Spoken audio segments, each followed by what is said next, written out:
Welcome back everyone to another episode of Barrier Breach. We are going out of bounds in Mouthwashing, which has easily become one of my favorite games of all time. Despite this game coming out about 2 months ago, I was surprised to see that no one has gone out of bounds in this game, so I'm here to give you guys a look behind the scenes. If you like Mouthwashing, chances are you'll probably enjoy this video as well, since I made a few discoveries about secrets and the layout of the map. Alright, let's not waste any more time. We out! So as per usual here on Barrier Breach, we like to look at everything, including the menu screens, so let's have a look at what's going on here. As expected, this little screen takes place in the medical bay, where we see Curly laid up for a majority of the game. Because this is just a menu screen, the rest of the ship has been removed, leaving behind a sole floating box. I was able to bring some brighter lighting to this environment, which is something I will do for every scene, which will help us greatly in seeing everything clearly. When I went inside Curly, I noticed that his jaw and eyeball are separate models, which makes sense since they are interactable. Just underneath this room, we see an old version of the menu screen, which is still present in this final version of the game. Here we have a bunch of the options we are able to click on, which display on these TV screens. You also may have noticed this flat 2D texture of a sunset, which is also used when booting up the game. To be honest, this is pretty much it. Everything else here are things you are able to see in game.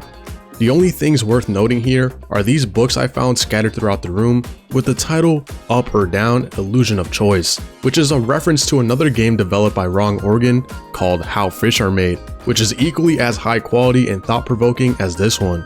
Alright, let's begin the game. As you all know, the game starts off with this very confusing and action-heavy intro segment, which sees the player crashing the ship as they run throughout the hallways. The first thing I notice is that the rest of the ship hasn't spawned in yet, even though we all know it is present once we leave the cockpit. This is because the game has a mechanic that despawns portions of the map when you are not close, a very common practice in video games, which helps save on resources. Once you steer the ship towards the meteor, the color switches from green to red, which we are then allowed to leave and explore the rest of the ship. Once you leave the cockpit, the rest of the ship begins to open up as you walk along it. Here you can see what I mean when I say that the map is loaded in as you go. Keep in mind that all I am doing is just opening and closing the door that leads to the next part. Here is another example of this. To be honest, I'm not sure why the layout of the generated hallway is randomized each time. Perhaps this indicates that the layout is personalized every playthrough, which is pretty cool to think about.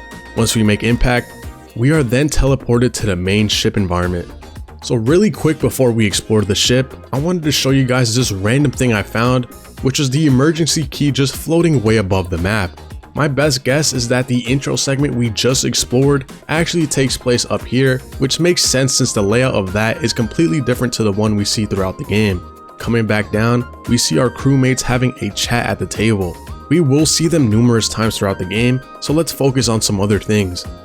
So like I mentioned earlier, the game doesn't load in the whole map if you're not close enough, which results in Curly floating all by himself in the void. Underneath that, I found this weird image of a cotton swab and some sort of isopod. Yeah, I don't remember seeing this at all in the game, but let me know if you have. Coming back to the table, we see that once this cutscene is over, the characters are teleported to their designated spots during the transition fade. I forgot to mention this, but like most of my other breaches, taking the camera out actually removes the visual filter that the game forces on you, resulting in a true depiction of how this game looks like. You may notice that everything is much clearer, and that's because it is. I know I mentioned this a million times, but I just wanted to show you one last time an example of the map loading in as you get closer. Something really cool I found was that the utility room that Swansea had been guarding is actually here the whole time. From the very beginning of the game, the cryopod had already been cleaned up and salvaged, which means Swansea truly was saving it for Daisuke this whole time. While we're here, I also wanted to see if the vent leading from utility to the medical bay was actually modeled, and unfortunately, it wasn't. To be fair, there'd be no reason to model this vent since we would never be able to see it anyways, but I do appreciate how they do line up within the game's world. These vent openings aren't too far from each other, and you can see how one would have led to the other. Here on the table, we have a portrait of a dog, which is more than likely one of the developer's pets. How adorable. Right beside this, we can see drawings with physics equations and diagrams, as well as actual drawings of electrical circuit symbols for components commonly used in electronics and electrical engineering. I found this really cool since the game's filter makes this hard to see, and these are legitimately real-world writings that actually make sense, not just some random gibberish which most games commonly use. Moving on from there, we have the storage room, where we can now truly see the sheer size of just how much mouthwash our crew had been moving through space. They were not joking. This room is filled with hundreds of these boxes, a large portion of which you can't even see because of the darkness. This room is extremely large compared to the rest of the ship. Like, they did not have to make it this big. Oh, freaks no. Really quick before we move on to the next part, I wanted to show you that the player's inventory is placed way above the playable area. Whatever it is you're holding, chances are it's just floating up here. You also may have noticed this weird moving barcode-like texture that moves whenever I move. I couldn't pinpoint exactly what this is, but my best guess is that this is what the game uses to reveal hidden codes to you when using the code scanner. Moving back in the timeline a little bit, we get our first glimpse into what the ship was like before the crash. During Curly's chat with Anya, I was able to spawn in the cake and a task list. I was also able to spawn in Curly's injured model for some reason, which takes form as this comically small character model that's floating. This is also where Jimmy's model is revealed to us. When I catch you, Jimmy! Swansea's not looking too happy right now. I don't know why I never noticed this, but why he got on some fire kicks though. I'm so for real, I need a pair of these. I was also able to watch myself break the insulation, which was pretty neat. Following that, we have the hallway leading up to the cockpit, which is very long as you can see. I know this is just Jimmy's delusional interpretation of this scene, but I just found it cool how the regular cockpit was replaced with this for this specific part of the game. Once we fall down, we land here in this space ocean area. This part scared me, but also intrigued me on how it would look like from above, so let's have a look. The ladders begin springing up from the ground randomly, which is when the sun rises up and engulfs the entire environment. Once we are teleported, you can see how this ocean area still remains down here. On top of that, we have the cockpit placed in this white void. Once we finish chatting with Jimmy, we receive a message from corporate, but did you know that the letter we get is actually fully readable? I know it's kind of hard to read because of the printer being in the way, but feel free to pause and have a read yourself. Following that, we have a new environment that takes place in the storage room we explored earlier. This is basically the storage room, but with the layout changed and the addition of this TV. This is when our characters find out that they had been moving mouthwash all along, which begins their descent into madness. Swansea takes no time consuming the alcoholic properties of this mouthwash, while Anya falls into hopelessness, and Daisuke, well, is optimistic about the whole thing. Coming back to the lounge area, our crewmates host a birthday party for Curly where they throw him a surprise. Don't ask why I decided to get really close to Daisuke, but I discovered that he actually has earrings, one on his left ear and two on his right. When we make it back to our current timeline, Anya and Swansea are having a chat in the cockpit where she reveals to Swansea about the horrible act Jimmy had committed to her. Of course, they try to hide it to prevent tension from rising, but this is truly where things started to go down for our crew. After that, we have this sequence where we talk to injured Curly, and I was able to find this eyeball out of bounds, which was used to display on the screen. This isn't viewable in game, but using the free cam for some reason messes with the display, and my player's POV is actually being displayed on screen as you can see. Here is the real gameplay version, which has the visuals heavily distorted. About 4 months after the crash, we begin to see our characters lose hope. Daisuke reveals to us that he thinks himself a failure, which is actually pretty sad. Anya debates consuming the mouthwash herself, and Swansea, yeah. Like I mentioned in my gameplay, I would also just start maniacally dancing too if I was stranded out in space going on 4 months with no signs of rescue. He then shatters his screen and sits down. When we cut back to the final hours until Judgment, we have a moment where Swansea attacks Jimmy in the cockpit, but did you know that Swansea is already placed into position ready to attack? He's right outside of the door the entire time, just frozen. Once we progress a bit, we then see him begin his animation of lunging towards Jimmy.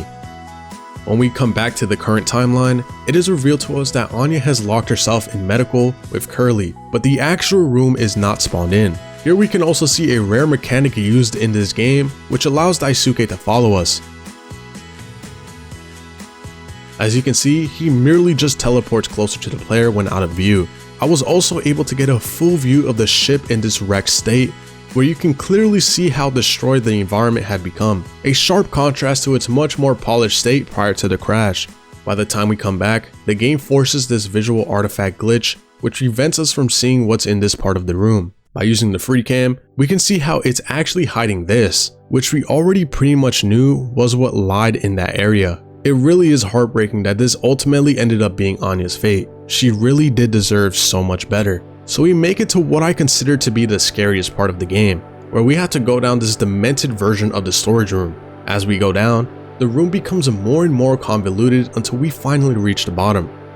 Now thankfully for my sanity, I was able to remove the horse creature that attacks you there in this part of the game so that we can see what this area looks like. We are able to catch small glimpses of this monster horse and it is hauntingly large. We then finally make it to the mouthwash and we are thankfully teleported out of here. In order to get into utility, we have to spike Swansea, to which he happily drinks the cocktail Jimmy created.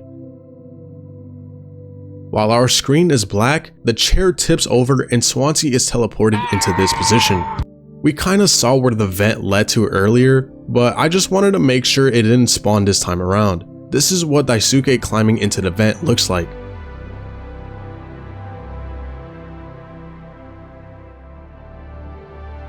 Unfortunately, we make it to the part of the game where Daisuke lives his final moments. The game forces us to watch this from a distance with the door blocking the scene, but of course here on Barrier Breach, we have to have a look. Just a little bit of a graphic warning, this entire kill was fully animated and I intend on showing you all.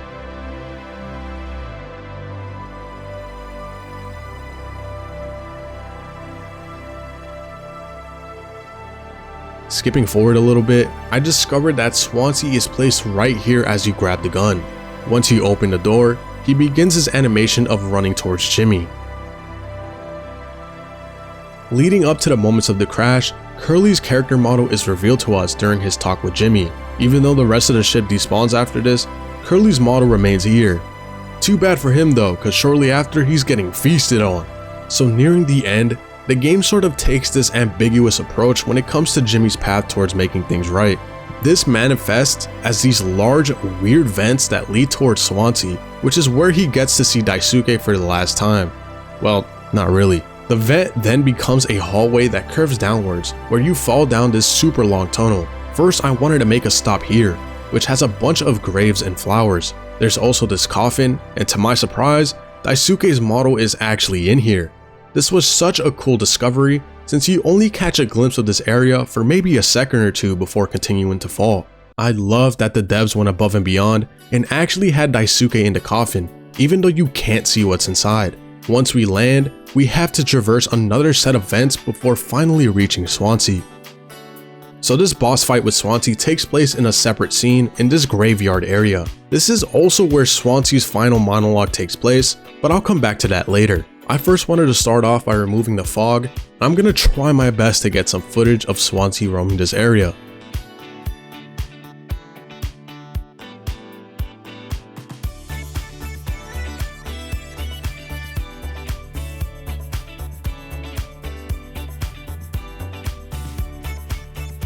Off rip, I wanted to show you guys that the models for the characters are placed above this whole area.